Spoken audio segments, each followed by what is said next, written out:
Bruce Willis जैसा action hero दोबारा कभी पैदा नहीं होगा।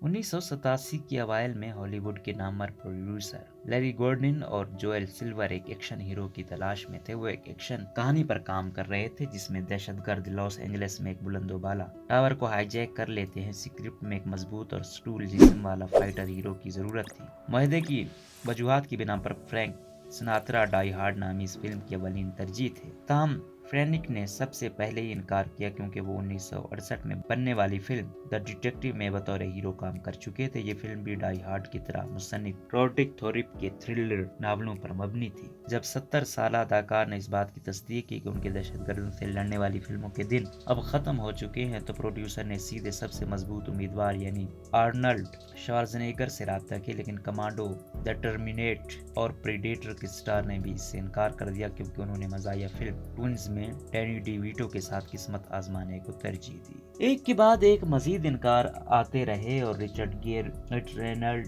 Harrison Ford, Sylvester Stallone, Nick टोल्ने, डॉन जॉनसन और मेल गिब्सन सभी ने इससे मुआजरत की। इस फहरिस्त में ब्रूस विलिस काफी नीचे थे। निजी जासूस के किरदार में अपने टीवी शो मूनलाइटिंग, जिसमें उन्होंने सिबल शेपर्ड के मुकाबिल अदाकारी की थी, के साथ अपनी कमिटमेंट का हवाला देते हुए उन्होंने भी पहले इस प्रोजेक्ट से मुआजरत कर ली थी, लेकिन फिर तकदीर ने उनके लिए मौका पैदा कर दिया। विलिस ने 2007 में एंटरटेनमेंट वीकली को बताया कि ऐसा लगता है कि एक मुआजिजा हो गया था। सिबल शेपर्ड उम्मीद से हो गई तो शो 11 हफ्तों के लिए बंद हो गया और यूं मेरे लिए ये लॉस एंजलिस की नाकाटोमी टावर पर दहशतगर्दों का मुकाबला करने के लिए सही वक्त था। जॉन मैकलेन के किरदार में विलिस के ब्लॉकबस्टर मोड ने न सिर्फ उनकी जिंदगी बदल डाली बल्कि उन्हें रातों रात एक पसंदीदा टीवी अदाकार से कमाई का जरिया बनने वाले ए लिस्ट मूवी स्टार में तब्दील कर दिया। यही नहीं बल्कि विलिस ने एक्शन हीरो बनने का मतलब ही बदल डाला। विलिस के उरूज से पहले 80 की दहाई की जोशीली फिल्मों के सितारे नाकाबिल तस्खीर सतून की तरह बन चुके थे,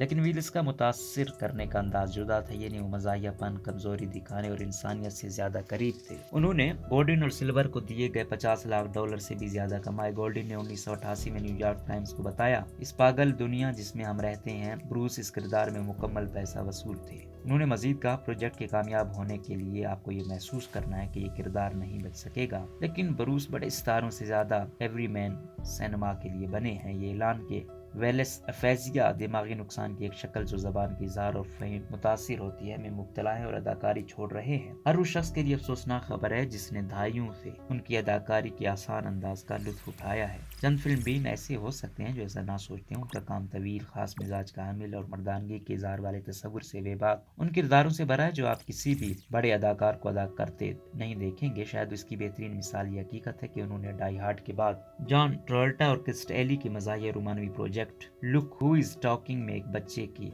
वॉइस ओवर की थी। 90 की दहाई में वेलिस ने मुश्किल एक्शन किरदारों और दीगर रूल्स में तवाज़ुन बरकरार रखा। उन्होंने टोनी स्कॉट की police film the last boy scout जैसे एक्शन से भरपूर किरदार के साथ रॉबर्ट जेमेक्स की खूबसूरती पर स्टायर दैट हेकमसर जैसी फिल्म में मज़ाहिया रोल भी अदा किया, जिसमें उन्होंने मती किरदार डायरेक्टर अर्नेस्ट मैनुअल के तौर पर अपने हवाले से बने स्टीरियोटाइप को तोड़ा। उनके मज़ाक में तशद्दुद और उनके तशद्दुद में मज़ाह था। 1994 की फिल्म हिल फिक्शन में बदनाम ज़माना गुब्सिन के मुकाबले में शायद ही कुछ बेहतरीन मिसालें हों जब विलिस ने तारीख की गहराइयों में मुस्कुराने की सलाहियत का मुजाहरा किया था। विलिस ने 2013 में मैगजीन जीके को बताई, जबरदस्त तहरीर और खौफनाक तशद्दुद का मिलाप था। हर तरफ सिर्फ मौत ही, एक बहुत ही अजीब दिन है वाले मजाक में जो कुछ कहा गया और उस वक्त जो हुआ वो चलता रहा। मेरे लिए इसमें रोमांस है, मनशियात, तशद्दुद और जबरदस्त तहरीर। हिल फिक्शन की जबरदस्त कामयाबी ने काबिल जिक्र फ्लॉप फिल्म्स द हून, फायर ऑफ द वेंचीज और हडसन हॉक के बाद विलिस के करियर को नए सिरे से जिंदगी बख्शी, लेकिन वो खतरों से खेलने से बाज नहीं आए। उन्होंने 1995 में टेरी गिलियम के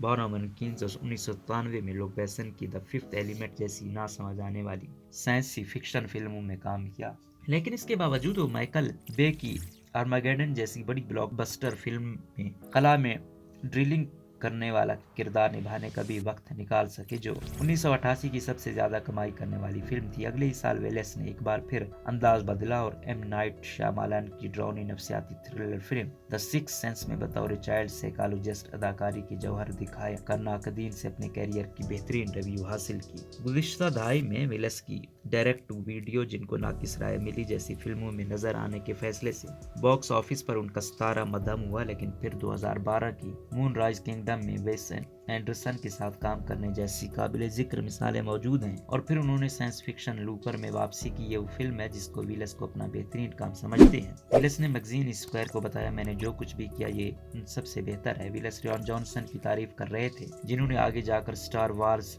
द लॉस्ट जेडी और आउट जैसी फिल्में बनाई। उन्होंने कहा कि ज़बान ने एक हैरत अंगेज काम किया। उन्होंने कहा रियान ने एक हैरत अंगेज काम किया। उन्होंने एक हकीकी कहानी का तस्वुर दिया। उन्होंने इसे लिखा, इसे बेचा, इसके साथ खड़े रहे, इसकी हिदायतकारी की और इसे मुकम्मल किया। इस शहर में ऐसा करना मुश्किल है। जॉनसन ने तारीफ लौटाते हुए कहा, वो खुद इतने जबरदस्त अदाकार हैं। हिदायतकार ने हॉलीवुड रिपोर्टर को बताया, हकीकत यह है कि वो ब्रूस विलिस ही है, जिन्होंने इस किरदार को निभाने के लिए अपनी एक्शन स्टार शख्सियत को बहुत दिलचस्प तरीकों से इस्तेमाल किया। एक्शन हीरो होने का मतलब क्या है, इसके लिए उनके हम असर सितारों के एक पूरे दौर जेसन स्टीथम और वन डीजल जैसी मर्दानगी से भरपूर परफॉर्मेंस से लेकर रायन रेनॉल्ड्स के लतीफों तक के काम में विलिस की इस तब्दीली के असर देखे जा सकते हैं। ताहम इस बात का इम्कान नहीं कि उनके बाद आने वाले अदाकारों में से किसी की भी फिल्मों का मजमुआ विलिस की तरह मतनू, दिलचस्प और कामिल तफरीह पर मबनी होगा। उन्होंने अपने एक अलग ही स्टाइल बनाया है, जैसा कि उन्होंने 2018 में अपनी कॉमेडी सेंट्रल रोस्ट में इस देरीना तनाज़े को ख़त्म करते हुए ये वाज़े कर दिया था कि आया डाई हार्ड को क्रिसमस मूवी समझा जाना चाहिए या नहीं। उन्होंने खुशकुन सामीन के सामने ऐलान किया, डाई हार्ड क्रिसमस मूवी नहीं है, ये एक बदतमीज ब्रूस विलिस की फिल्म है। रोजनामा कुदरत की वीडियो देखने के लिए अभी YouTube चैनल पर सब्सक्राइब करें और बेल आइकन पर भी क्लिक करें।